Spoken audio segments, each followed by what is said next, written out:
Hello students, पिछले video में हम लोग वॉल्यूम पढ़ रहे थे। इसके पहले हम लोग शंकु का आयतन देखे थे। अब हम लोग गोले का आयतन, गोला तो जस्ट लाइक आप जानते होंगे, ठीक है।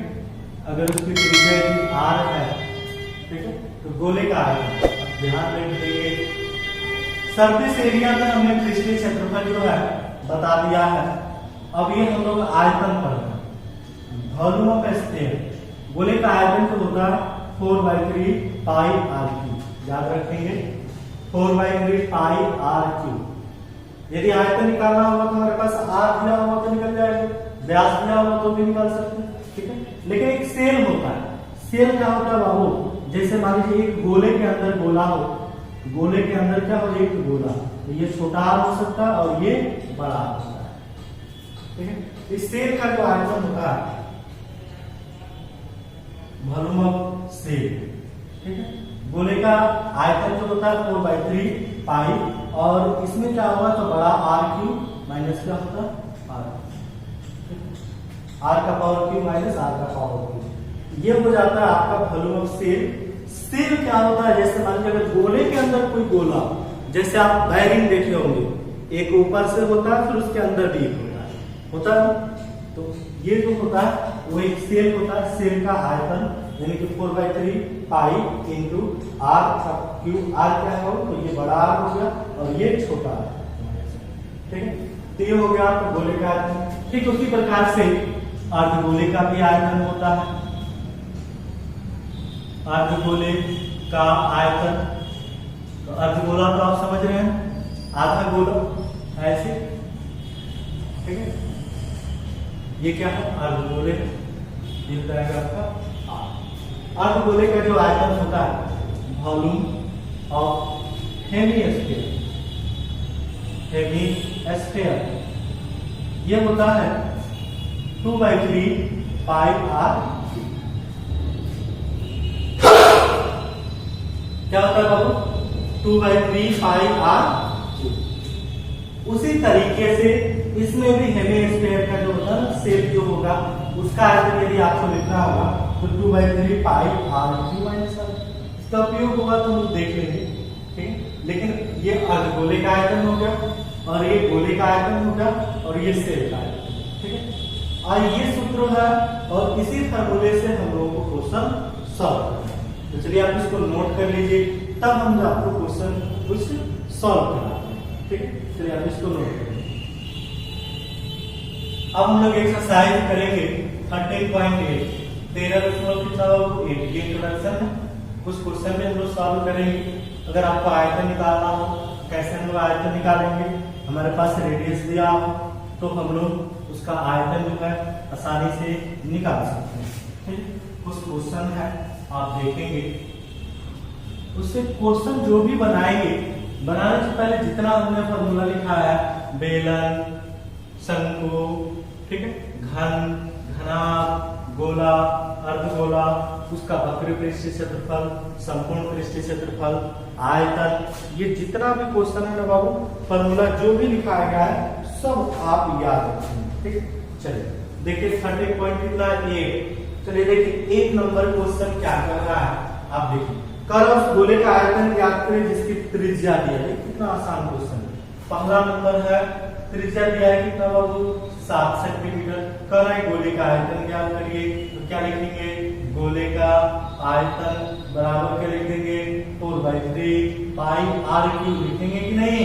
4/3 का 3 पाई की जगह 22/7 होगा। ये आर का पावर क्यूब तो 7 का पावर क्यूब, तो 7 कितना बार होगा?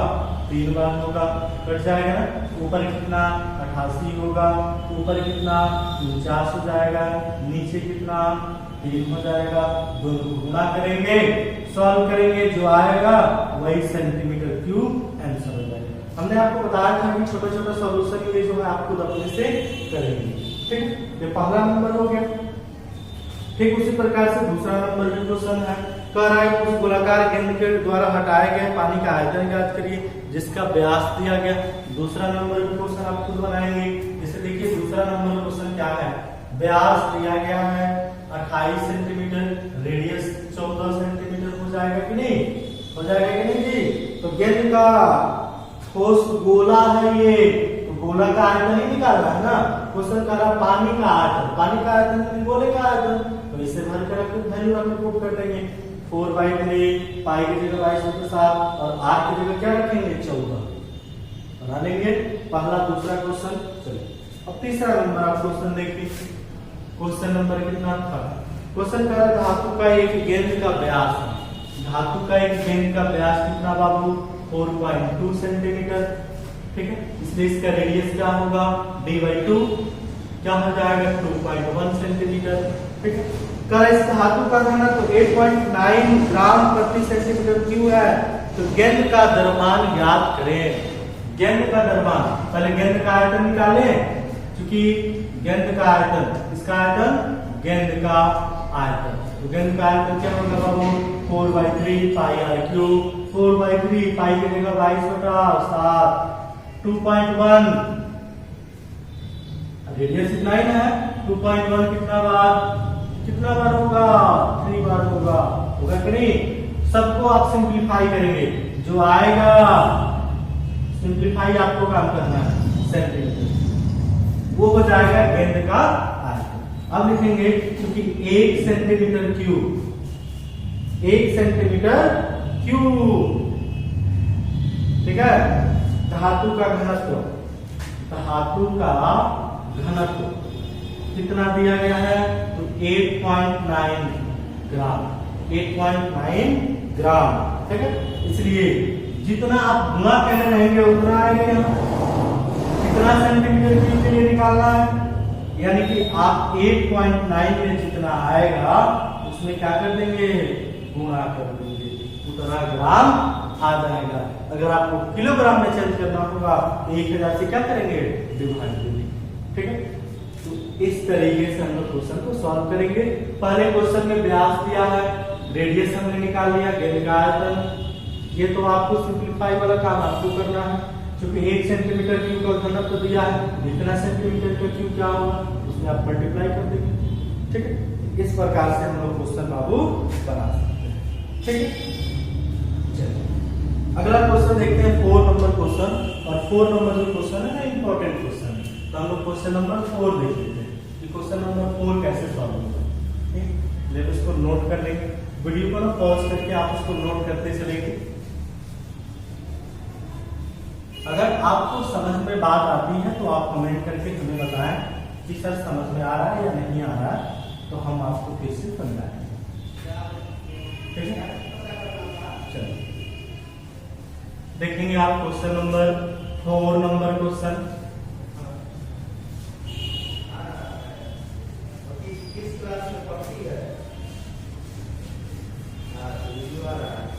क्वेश्चन नंबर 4 जो है आप देखेंगे कैसे हम लोग सॉल्व करेंगे। कितना नंबर बाबू 4 नंबर क्वेश्चन, देखिए बोर्ड पर ध्यान से। क्वेश्चन का चंद्रमा का व्यास पृथ्वी के व्यास का लगभग 1/4 है, ठीक है। चलिए चंद्रमा का व्यास पृथ्वी के व्यास का, तो पहले पृथ्वी का व्यास मान लें, पृथ्वी का व्यास को किससे सूचित कर लेते हैं d से, इसलिए इसका रेडियस क्या होगा d/2 होगा कि नहीं। आप देखिए कि अगर व्यास d है तो रेडियस इसका d बाई क्या होगा 2 होगा, d/2, ठीक है। फिर आगे क्वेश्चन का चंद्रमा का व्यास हम लिख देते हैं यहाँ पे प्रश्न अनुसार जो है लिख देंगे चंद्रमा का व्यास, चंद्रमा का व्यास।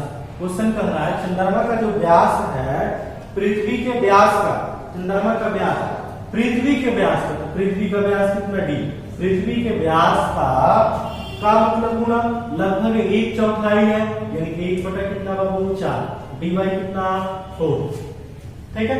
ये हो गया चंद्रमा का व्यास। चंद्रमा का यदि आप त्रिज्या निकालें तो क्या होगा d/4/2 होगा कि नहीं होगा, क्योंकि व्यास का आना होगा, इसके नीचे कुछ नहीं तो होगा d/4, ऊपर 1 जाएगा नीचे 2 होगा, बराबर क्या होगा dy कितना होगा 1 होगा, dy कितना 1, इसको आप गुणा कर देंगे क्योंकि नीचे कुछ नहीं तो 1/2 होगा। यानी कि आपके पास पृथ्वी का त्रिज्या मालूम होगा, चंद्रमा का त्रिज्या मालूम होगा, दोनों मालूम हो गया। अब आगे क्वेश्चन कह रहा है चंद्रमा का आयतन पृथ्वी का आयतन का कौन सा भिन्न है। देखिए भिन्न, भिन्न मतलब अनुपात, भिन्न निकालना तो क्या निकालना बाबू, चंद्रमा का आयतन, चंद्रमा का आयतन बटा किसका आयतन, पृथ्वी का आयतन का भिन्न बताइए, पृथ्वी का आयतन का भिन्न, भिन्न मतलब अनुपात बटा फ्रैक्शन के रूप में। तो चंद्रमा का आयतन क्या होगा, 4/3 पाई आर क्यूब, चंद्रमा गोलाकार पृथ्वी गोलाकार, तो चंद्रमा का आयतन 4/3 पाई आर क्यूब। तो आर की जगह चंद्रमा का आर कितना है वो देखिए, चंद्रमा का आर कितना है, डी बाई कितना 8, क्या लिखेंगे डी बाई 8 का पावर क्या होगा क्यू, यहाँ हो जाएगा 4/3 पाई आर क्यूब, तो आर की जगह क्या होगा डी बाई 2 का पावर क्यू, होगा कि नहीं, समझ में आ रहा, यानी कि 4/3 पाई आर क्यूब चंद्रमा का रेडियस और ये पृथ्वी का रेडियस। चलिए बताइए इसको 4/3 ऊपर क्या होगा डी क्यू बाई कितना बाबू 8, डी क्यू बाई कितना 8 का पावर क्यू कितना होगा, 1 का पावर क्यू कितना, 8 में 8 से गुणा कितना हो जाएगा 64, 64 में 8 से गुणा कितना 8 का 32, 3 8 6 48 49 51 512, 500 कितना 12, ये नीचे ऊपर जाएगा तो 8 होगा, नीचे आएगा डी का पावर क्यू हो जाएगा, ये सॉल्यूशन यहाँ और ये सॉल्यूशन यहाँ, ये 512 होगा, डी से डी, फिर डी क्यू कट गया, ये हो जाएगा कितना बार में बाबू, 8 से जब 512 कटाएंगे तो कितना बार में कटेगा 64 बार में, तो ऊपर 1 नीचे 64, यानी कि अनुपात कितना 1:64, कितना 64, 1:64 कितना आ गया 64, समझ में आ रहा, बन सकता है क्वेश्चन। इस प्रकार से जो है क्वेश्चन हम लोग बनाएंगे, कितना नंबर 4 बन सकता है। चलिए ये भी आप नोट कर लीजिए, एक क्वेश्चन और हम आपको समझा देते हैं, ठीक है, क्वेश्चन नंबर 5 नोट कर लेंगे। देखिए क्वेश्चन सिर्फ समझना है, समझ के इसको सॉल्व करना है, क्वेश्चन कुछ नहीं है, सिर्फ आपको सॉल्व करना है। चलिए देखेंगे क्वेश्चन नंबर कितना, तो 5 नंबर क्वेश्चन। चलिए इसको समझा देते हैं, आप अपने से बना लेंगे। कर व्यास जो दिया गया है 10.5 सेंटीमीटर, इसलिए रेडियस जो आप निकालेंगे 10.5 बाई क्या होगा 2। अर्धगोलाकार कटोरा है, अर्धगोलाकार क्या है बाबू कटोरा है, कर बताइए इसमें कितना लीटर दूध आ सकता है। अर्धगोलाकार कटोरे का आयतन निकाल लीजिए, किसका आयतन, अर्धगोलाकार कटोरे का आयतन, कितना बाबू 2/3 पाई आर क्यूब होगा कि नहीं, समझ में आ रहा। अब क्या करेंगे 2/3 पाई की जगह वैल्यू रखेंगे ना, 22 बटा कितना रखें 7, आर की जगह क्या रखेंगे 10.5 का पावर क्यूब, जो आएगा वो सेंटीमीटर क्यूब आएगा, जो आएगा वो सेंटीमीटर क्यूब आएगा, लेकिन लीटर में आपको चेक करना, किसमें चेक करना लीटर में, तो जितना आएगा वो सेंटीमीटर क्यूब ऊपर हो जाएगा, नीचे कितना बाबू 1000 से डिवाइड कर देंगे, जो आएगा आंसर वही आपका लीटर में कर सकते हैं। तो इस प्रकार से इसका सॉल्यूशन हुआ, पहले व्यास दिया गया, रेडियस फाइंड कर लिया गया, कटोरे का आयतन निकाल दिए, जितना आएगा क्योंकि हमको लीटर में लाना है, तो लीटर में लाना है 1000 से डिवाइड करेंगे, जो आएगा वही आपको क्या हो जाएगा आंसर हो जाएगा, बना लीजिएगा, बोलो समझाएगा ना। चलिए अब इसको बना लेंगे, फिर आगे सॉल्यूशन हम अगले वीडियो में देखेंगे, ठीक है, थैंक यू।